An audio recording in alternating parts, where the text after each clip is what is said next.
పెళ్ళైన తర్వాత పిల్లల కోసం ఎదురు చూడడం సహజం. కానీ ఏళ్లు గడుస్తున్నా కడుపు పండకపోతే, గర్భధారణ ఆనవాళ్లే కనిపించకపోతే ఆ దంపతుల మానసిక వేదనను మాటల్లో చెప్పలే. తమ కడుపు పండాలని, పండంటి సంతానం కలగాలని కనిపించిన దేవుళ్ళందరికీ మొక్కులు కడుతూ ఉంటారు. అయితే ఎన్ని ప్రయత్నాలు చేస్తున్నా కడుపు పండే సూచనలేమీ కనిపించవు. వైద్య పరీక్షలో కూడా ఇద్దరిలో ఏ లోపం లేదని, శారీరకంగా అంతా బాగుందనే తేలుతూ ఉంటుంది.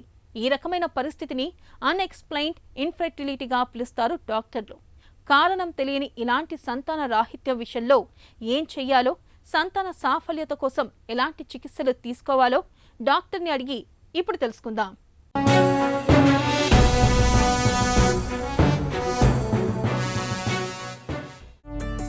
అన్ఎక్స్ప్లెయిన్డ్ ఇన్ఫెర్టిలిటీ అంటే ఏంటి? అన్ఎక్స్ప్లెయిన్ ఇన్ఫర్టిలిటీ అని చెప్పాలంటే ఫస్ట్ అసలు మనకి ప్రెగ్నెన్సీ ఛాన్సెస్ ఎలా ఉంటాయో తెలుసుకుందామండి. ఒక దంపతులకి ఆడవారి ఏజ్ కనుక 35 years కన్నా తక్కువ ఉంటే వాళ్ళకి ఒక నెలలో chance of having natural pregnancy 10 to 15% వరకు ఉంటుందన్నమాట. అలా ఒక 1 year వరకు ట్రై చేస్తే ఆ ప్రెగ్నెన్సీ ఛాన్సెస్ 80% వరకు ఉంటాయి. సో ఎవరైనా కపుల్కి 80% ఛాన్స్ తీసుకున్న తర్వాత, అంటే 1 year వరకు ట్రై చేసిన తర్వాత కూడా ప్రెగ్నెన్సీ రావట్లేదంటేనే మనం ఇన్ఫర్టిలిటీ అని అంటాం. అలా ఉన్నప్పుడు మనం ఇన్ఫర్టిలిటీకి గల కారణాలు ఏంటో తెలుసుకుంటాం అన్నమాట. సో ఆ కారణాలు అనేవి తెలుసుకోవడానికి బేసిక్ ఫర్టిలిటీ టెస్ట్లు అనేవి చేస్తాం. అంటే చాలా కారణాలు ఉండొచ్చు, బట్ బేసిక్గా మనకి ఏం కావాలి? పిండం ఫామ్ అవ్వాలి, ఆ పిండం గర్భసంచి లోపల అతుక్కోవాలి. పిండం ఫామ్ అవ్వడానికి మనకి ఆడవారి నుంచి ఎగ్, మగవారి నుంచి వీర్యకణాలు కావాలన్నమాట.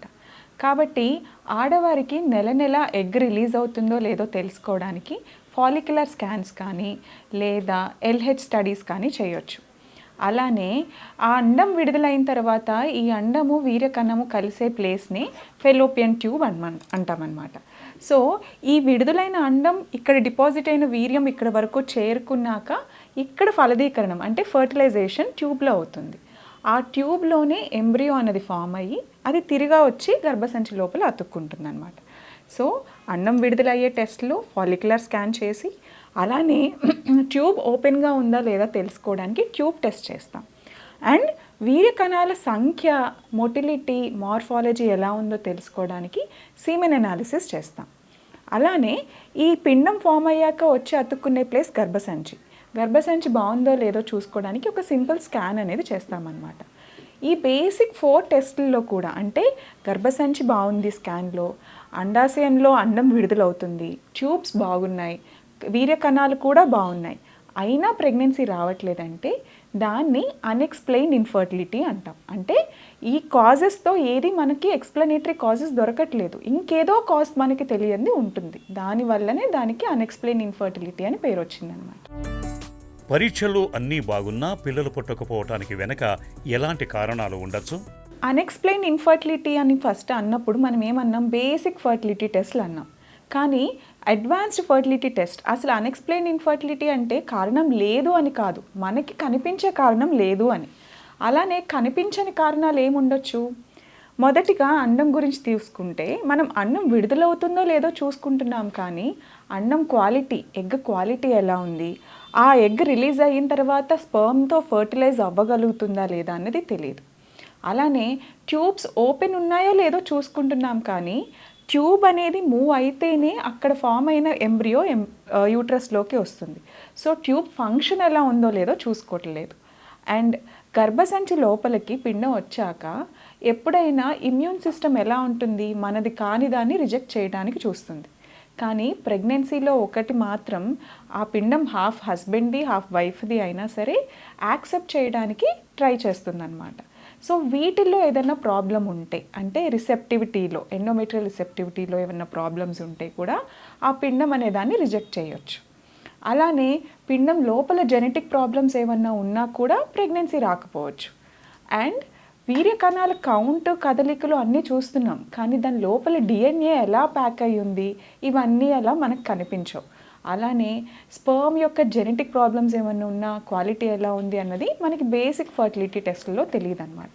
సో ఇలా మనకి తెలియని కారణాలు చాలా ఉండొచ్చు, అవన్నిటి వలన కూడా ప్రెగ్నెన్సీ రాకపోయి ఉండొచ్చు అనమాట. పరీక్షల్లో అన్నీ బాగున్నప్పటికీ గర్భం ధరించలేని వారికి సంతాన భాగ్యం కాలేనా? అన్ఎక్స్ప్లెయిన్ ఇన్ఫర్టిలిటీ ఉంటే పిల్లలు పుట్టరు అని కాదు, మనకి బేసిక్ ఫర్టిలిటీ టెస్టులు నార్మల్గా ఉన్నాయనే అర్థం. కానీ కారణాలు ఇంకా లోపల చాలా ఉండొచ్చు.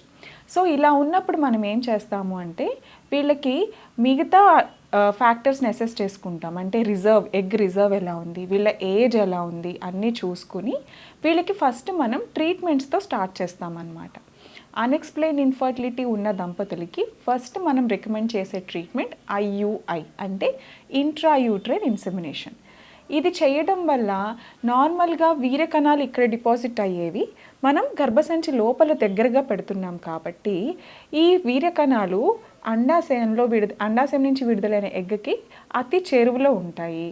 అండ్ ఎగ్ రిలీజ్ అయిన టైంలో పెడుతున్నాం కాబట్టి ఛాన్సెస్ ఆఫ్ ప్రెగ్నెన్సీ ఎక్కువ ఉంటుందన్నమాట. సో అన్ఎక్స్ప్లెయిన్ ఇన్ఫర్టిలిటీ ఉంటే మనకి ప్రెగ్నెన్సీ న్యాచురల్గా రావట్లేదు కాబట్టి అసిస్టెన్స్తో అంటే IUI లాంటి ప్రొసీజర్స్తో ట్రీట్మెంట్ ద్వారా ప్రెగ్నెన్సీని తెప్పించుకోవచ్చు. అన్ఎక్స్ప్లెయిన్డ్ ఇన్ఫెర్టిలిటీ విషయంలో ఇంకా పరీక్షలు ఏమైనా అవసరమవుతాయా? అన్ఎక్స్ప్లెయిన్ ఇన్ఫర్టిలిటీలో బేసిక్ ఫర్టిలిటీ టెస్ట్లో మనకి ఏ కారణాలు తెలియకపోయినా సరే మనం కొన్ని అడ్వాన్స్డ్ టెస్టులు చేసుకోవచ్చు. అంటే AMH అంటే ఎగ్ రిజర్వ్ ఎలా ఉంది, తర్వాత DFI స్పర్మ్ DNA ఫ్రాగ్మెంట్ అయ్యిందా లేదా కొన్నిసార్లు గర్భసంచిలో మనకి తెలియకుండా ఎండోమెట్రియోసిస్ కానీ లేదా అతుకులు కానీ ఎడేషన్స్ కానీ ఉండొచ్చు. సో ఇలాంటివి ఉన్నాయి అని వేరే సిమ్టమ్స్ వల్ల ఏదైనా సస్పిషన్ ఉంటే ఇలాంటి వాళ్ళకి లాప్రోస్కోపీ కూడా చేయొచ్చు. బట్ ఇవన్నిటికన్నా ముందే మనకి మిగతా క్లినికల్ హిస్టరీలోనే చాలా వరకు ఐడియా వచ్చేస్తుంటుంది. సో ఈ టెస్టులు చేసే దాంతో పాటు మేజర్గా మనం ట్రీట్మెంట్ ఫోకస్డ్గా ఉండాలన్నమాట. టెస్టుల్లో మనకి ఎక్కువ కారణాలు తెలియకపోవచ్చు. సో టెస్టుల మీద వృధా చేసుకునే బదులు అసిస్టెన్స్తో ప్రెగ్నెన్సీని తెప్పించుకోవడానికి ట్రై చేస్తాం. అన్ఎక్స్ప్లెయిన్డ్ ఇన్ఫెర్టిలిటీకి చికిత్సలు ఎలా ఉంటాయి? అన్ఎక్స్ప్లెయిన్డ్ ఇన్ఫర్టిలిటీకి ట్రీట్మెంట్ ఆప్షన్స్ అనేవి IUI అండి, మనం ముందే డిస్కస్ చేసుకున్నట్టు. ఎందుకు అంటే IUIలో మనకి ఫ్యాక్టర్స్ బయటికి కనిపించిన ఫ్యాక్టర్స్ ఉన్నా కూడా కొన్ని కరెక్ట్ చేసుకోవచ్చు. ఎలా స్పర్మ్ని లోపల పెడతాం కాబట్టి, అలానే ఎగ్ రిలీజ్ అయిన టైంలో ఈ ప్రొసీజర్ చేస్తాం కాబట్టి న్యాచురల్ పద్ధతి ద్వారా ప్రెగ్నెన్సీ రానప్పుడు అంటే వీళ్ళకి 0% ఛాన్స్ ఉంటే మనం IUI పద్ధతి ద్వారా దాన్ని 10 నుంచి 15% వరకు పెంచుకోవచ్చు అన్నమాట. ఇలా మనం ఒక 3 సైకిల్స్ వరకు ట్రై చేస్తే సక్సెస్ రేట్ అనేది 30% వరకు ఉంటుంది.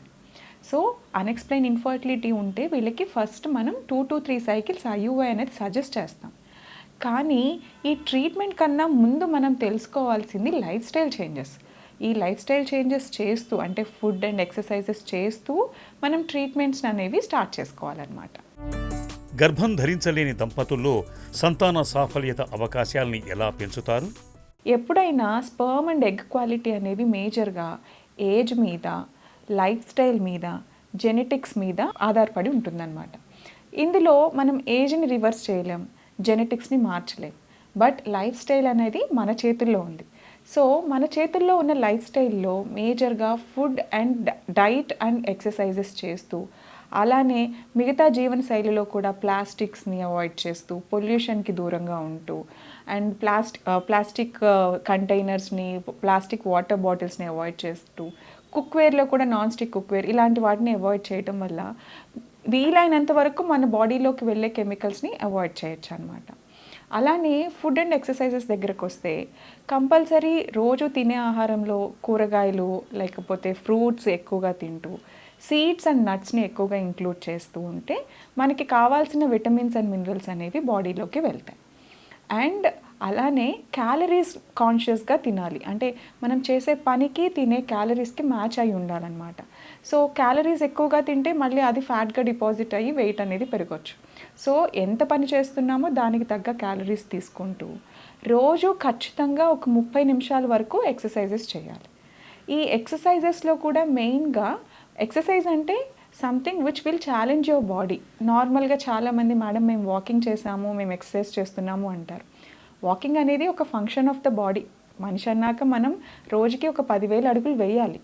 బట్ దాంతో పాటు ఎక్సర్సైజెస్ చేస్తే అంటే మీ హార్ట్ బీట్ పెరిగేలానో లేదు అంటే మజిల్ మీద ఇంపాక్ట్ పడేలానో అంటే స్ట్రెంగ్త్ ట్రైనింగ్ కానీ కార్డియో కానీ చేస్తూ ఉంటే మనకి హార్మోన్ ఇంబ్యాలెన్సెస్ అన్నీ సెట్ అయ్యి quality of egg and quality of sperm అనేది బాగుంటుందన్నమాట. సంతాన సాఫల్యత చికిత్సలకు సంబంధించి ఇవాళ విప్లవాత్మక మార్పులెన్నో వచ్చాయి. జీరో కౌంట్ ఉన్నప్పటికీ, అండాలు బాగా దెబ్బతిన్నప్పటికీ, ఎన్ని ప్రయత్నాలు చేసినా గర్భధారణ జరగని వారికి ఇవాళ IUI, IVF, ICSI, IMSI వంటి కొన్ని ప్రత్యేకమైన చికిత్సా విధానాలు అందుబాటులోకి వచ్చాయి. వీటి సాయంతో సులువుగానే పండంటి సంతానాన్ని పొందొచ్చు.